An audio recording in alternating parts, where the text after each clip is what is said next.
Welcome to Bicom's Honeymoon Weekly Podcast. I'm Bicom CEO James Sorene. I'm joined on the line by Calev and Richard Pater. Hi, gentlemen. Good afternoon. Hi, James. Hi there. I think the main event I think people are trying to make sense of this week, and they've been hearing about this sort of backwards and forwards missiles being fired from Gaza, Israeli responses overnight, and that went on sort of early hours of Monday. It looked like there'd be a big escalation, but it seemed to be some kind of ceasefire took hold. Can you just give us a sense? How did this start? What kicked off this latest round of violence? So I think what's important to remember when we think about Israel and Gaza is there are underlying structural challenges regarding the issue. There's a large humanitarian challenge in Gaza, problems with water, problems with electricity, problems with sewage. There are now domestic demonstrations against Hamas going on by regular Gazans, and there's an Israeli election season which very much wanted to try and leave Gaza outside of the discussion. Just going back onto the demonstrations, I think people would have seen some of the footage of that, although it wasn't reported that widely. But there was quite a harsh crackdown, wasn't it? There were large numbers of people demonstrating against Hamas rule in Gaza. There were lots of journalists arrested. There was reports of live fire being fired into the air. So it was said there was some quite violent sort of putting down of those demonstrations. And some people don't understand about the kind of topography of Gaza. It's quite an open space once you're in Gaza. So it's actually quite hard for Hamas to sort of stop every demonstration all the time. But then we had this missile, didn't we, fired into Israel that hit this Israeli house in Mishmeret, which was a British-Israeli family. So why do you think that happened? So there is an underlying debate over why the rocket happened. Just to point out to people, Mishmeret is very, very far into Israel. We're talking about a rocket that's got a very large range. People had 45 seconds to run to the safe room. We could easily be in a very, very different situation had 7 members of the family not managed to protect themselves. There is one theory that it was simply a mistake, a Hamas mistake, that a missile got fired. How do you mistakenly fire a missile? Which is one of the things I think people here are trying to understand. It is an excellent and very scary question. There was a situation a while ago where there was lightning that potentially fired off the missile, but that was not the case this time. There's another theory that when we say it went off by accident, we should put speech marks in by accident. And actually what we're talking about is a high stakes game of Egyptian negotiators being in Gaza, trying to create some form of arrangement or calm between Israel and Hamas. And at the last moment, Hamas firing a missile into Mishmeret just to try and raise the stakes on the assumption, which I'm not clear is correct, but on the assumption that during an election season, Israel's hands are going to be relatively tied. I think the truth remains that this is a truism that we say over and over again. It's kind of become a cliche that neither side wants escalation. I still think that's true, and generally, whenever we've been analysing the situation in Gaza, we say that the way to do it is by the distance of missiles and the number of casualties or fatalities. And I think what's interesting is you've got the Israeli Air Force. It's one of the best air forces in the world. It hit dozens of targets in Gaza, and no one was killed. In response, and that's been the very interesting thing about this is that we had the same thing, didn't we? We really last November, where there was massive Israeli Air Force attacks on Hamas military targets all over Gaza, and they're very targeted. And I think also there's a sense, isn't there, that a lot of these people in these posts and in these positions in Gaza know that they're about to be bombed, so they then take their precautions. They kind of escape to the subterranean network.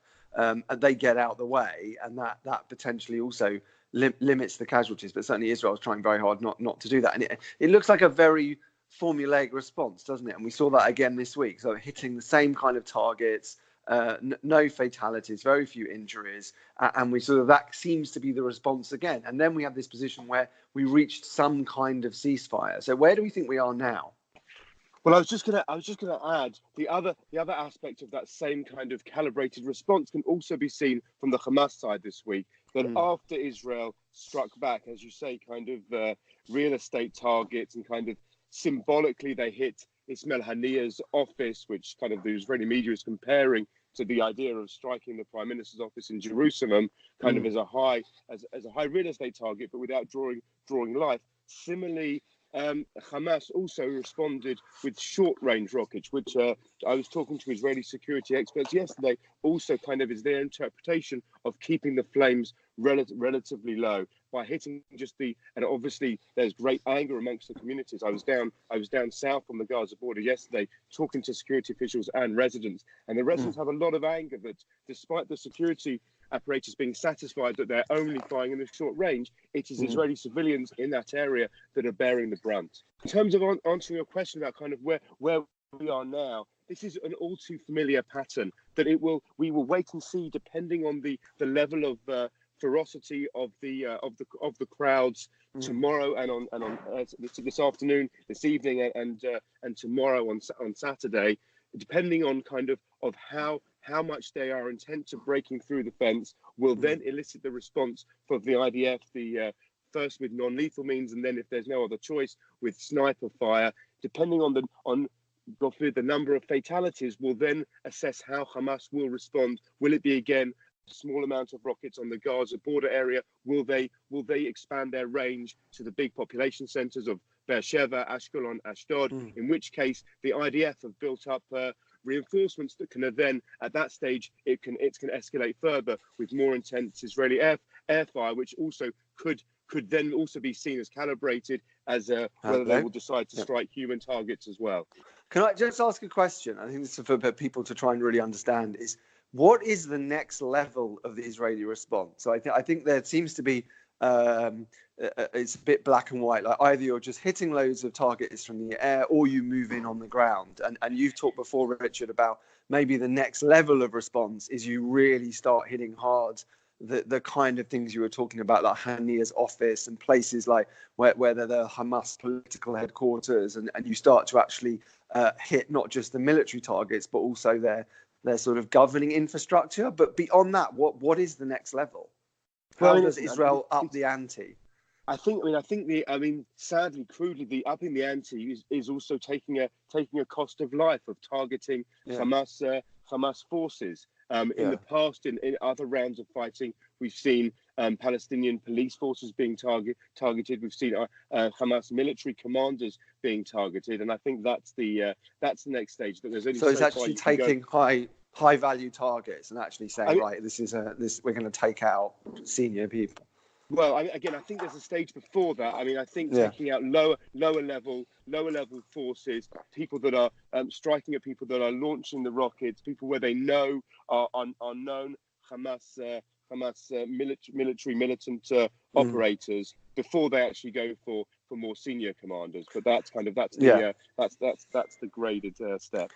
Let's just break down what potentially might happen tomorrow, and we can say this with some confidence because we've unfortunately seen this now for a year. But essentially, the dynamic has been that there are very large numbers of people that mass in demonstrations. There are elements of the demonstrations that are violent and involve Hamas fighters. There are people that try and break through the border fence, and there's quite heavy use in some quarters of like fire bombs and grenades. And then Israel responds with live fire, and inevitably you get people caught up in that live fire. My first question is, do we think, and I've heard this from some officers on the ground in Gaza who say that they're constantly learning the lessons and they're constantly trying to reducing that number of fatalities from live fire. Do you think that we could see less fatalities then if there is a very heavy sort of violent rioting on the border? Do you think that Israel is going to try and reduce that use of lethal fire, or do you think we'll just see more of what we saw last May?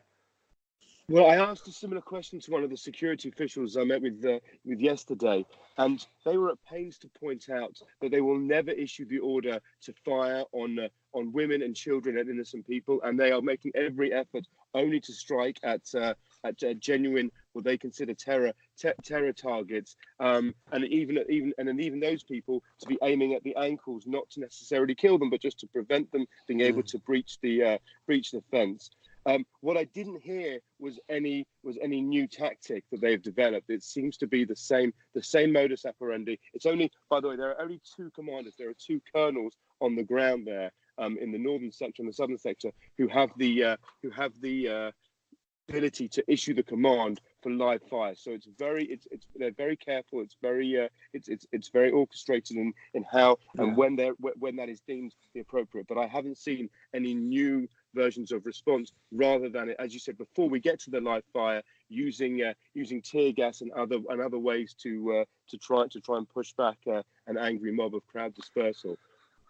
So just another question. So we also saw in the past, and you mentioned it, if there are a large number of fatalities, and it does get very intense, the fighting on that border fence, then Hamas and other factions have used as a tactic, not just responding with people on the ground, but they then start to fire missiles if the fatalities get to a certain point. And then Israel then responds, and then you get into a cycle of violence. Now, if something of a different magnitude happens tomorrow, and we do see that play out, and Prime Minister Netanyahu has talked about, not being afraid to sort of go in, as he says, and we've got a lot of reservists now massed on the border, and we've seen more sort of tanks and artillery. What is that response? What are those tanks and artillery doing there? Is that just a sort of distant firing into Gaza, or are we actually going to see any Israeli soldiers or armor move over the fence into Gaza, in your opinion?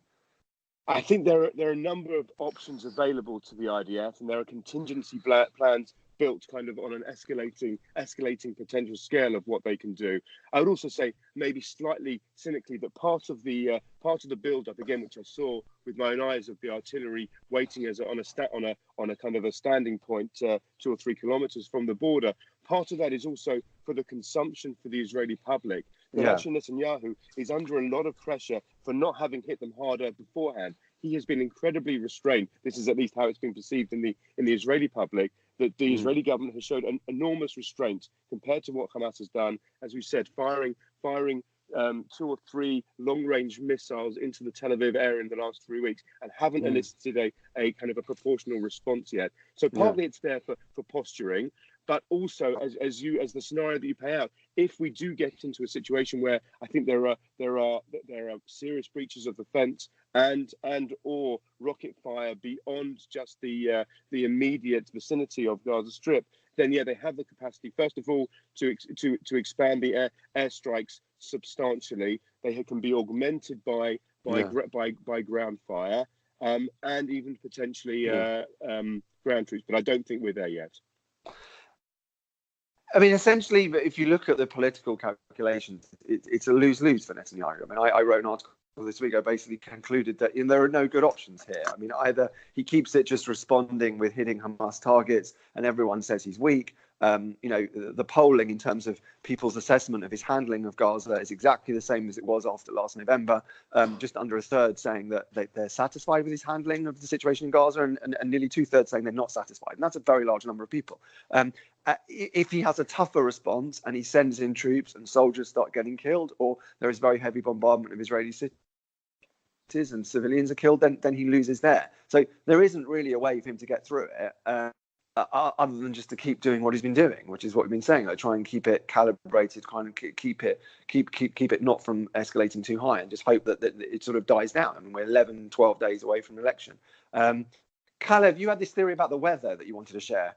Yeah, so people who don't live in Israel might be surprised that actually the weather here is pretty bad at the moment. There was a lot of rain earlier today, and there's expected rain tomorrow. And despite the fact that that's not good if you kind of want to spend time outside, it is particularly good if you don't want a lot of or thousands of demonstrators to come and try and break through the border fence in Gaza. And so weirdly, bad weather at the end of March could actually be very helpful to the IDF in the sense that it would limit the numbers of people. And I think there was an article by Amos Harel in Haaretz today that basically said one thing is going to determine the seriousness of the demonstrations. What's that one thing? Numbers. Are we talking about 5 to 10 to 20,000, or are we speaking about 50, 60,000? And a large factor in influencing the numbers is weirdly going to be the weather. So everyone who wants quiet should also be hoping that it rains in Israel tomorrow at the end of March. Praying But for just, rain. but just to add to that, though, the other point of the weather is that it also impinges on the IDF's ability, the Air Force ability to strike accurately, because with the cloud cover, it limits their ability to see the targets in too much detail, especially with satellite imagery and other high tech equipment that they're using. So there is also the same theory that the IDF needs better weather before it launches if it was to launch a more substantial operation, it needs clearer weather to be able to operate to higher efficiency. Okay, so Richard and Calev, thank you so much for joining us. And then just to our listeners, if you are enjoying our podcast, please do rate us on iTunes. If you'd like to send us a message about issues you'd like discussed in the future, then please let us know. Respond on Twitter, respond on Facebook. Thank you for listening.